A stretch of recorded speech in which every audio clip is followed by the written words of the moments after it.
Kung titingnan sa malayo, akala mo ordinaryo lamang na puno ng mangga. Pero pag lumapit ka dito, makikita mo na iba't ibang variety ng mangga ang nagiging bunga nito. Local variety na pahutan at giant mango.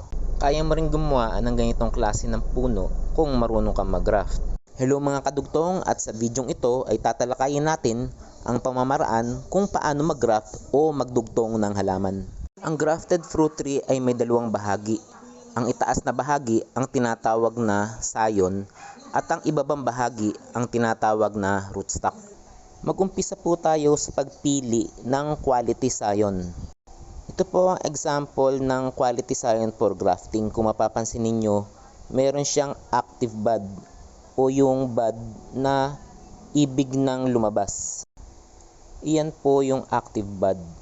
Bukod po sa pagpili ng quality sayon, syempre pipiliin din natin kung anong variety ng mangga ang ilalagay natin dun sa ating rootstock.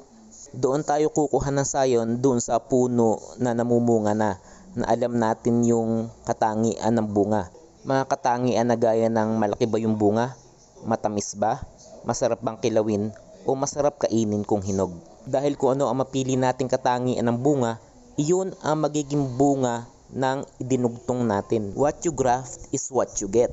Dahil kung ano ang katangian ng sayon na kinuha natin doon sa mother plant, iyan ay exact replica o clone nung mother plant na kinuhanan natin ng sayon.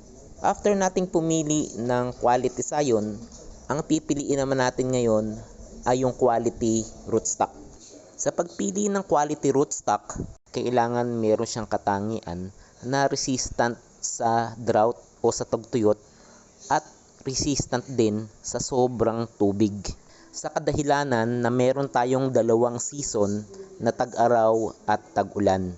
Kung mapapansin ninyo, ang most common variety ng mangga dito sa atin ay ang Indian mango. Halos sa lahat ng lugar ay makikita natin ito. Ibig sabihin, well adapted ang Indian mango sa soil condition at weather condition dito sa atin. Ngayon, alam na natin kung ano ang gagamitin nating sayon at rootstock, pwede na nating simulan ang grafting. Mag-uumpisa tayo sa cleft grafting. Puputulin lang natin ang ibabaw ng rootstock. Pagkatapos, bibiyakin natin ito sa gitna. Pagkatapos, gagawa tayo ng wedge dun sa sayon. Kailangan lang ay halos perfect yung pagkakagawa natin ng wedge. After nating makagawa ng wedge, pwede na natin itong insert sa rootstock. And then, pwede na natin itong balutan ng grafting tape o kahit na anong plastic. Babalutan natin ng plastic hanggang dun sa dulo, hanggang mabalutan lahat, pati yung buong sayon. Protection ito ng sayon para huwag matuyo. Protection din ng plastic o grafting tape para huwag itong mabasa kung umulan or kung tayo ay nagdidilig. After nating mabalutan ito ng grafting tape o plastic, lalagyan natin ito ng supot para sigurado ang protection nito sa ulan.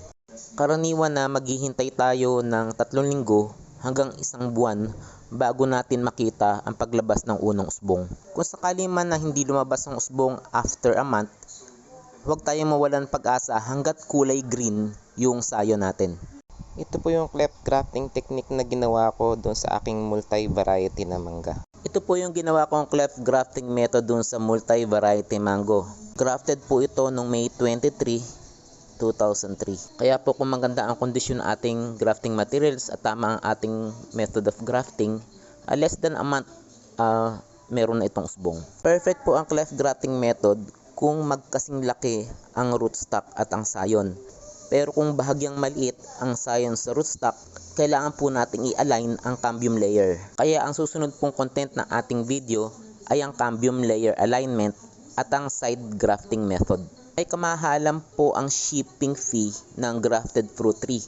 Kaya mahalaga kung marunong kayong mag-graft para ang isi-ship na lang natin ay yung sayon for grafting. Mag-like and follow po kayo at hindi tayo titigil ng tutorial about grafting hanggat hindi kayo natututong mag-graft.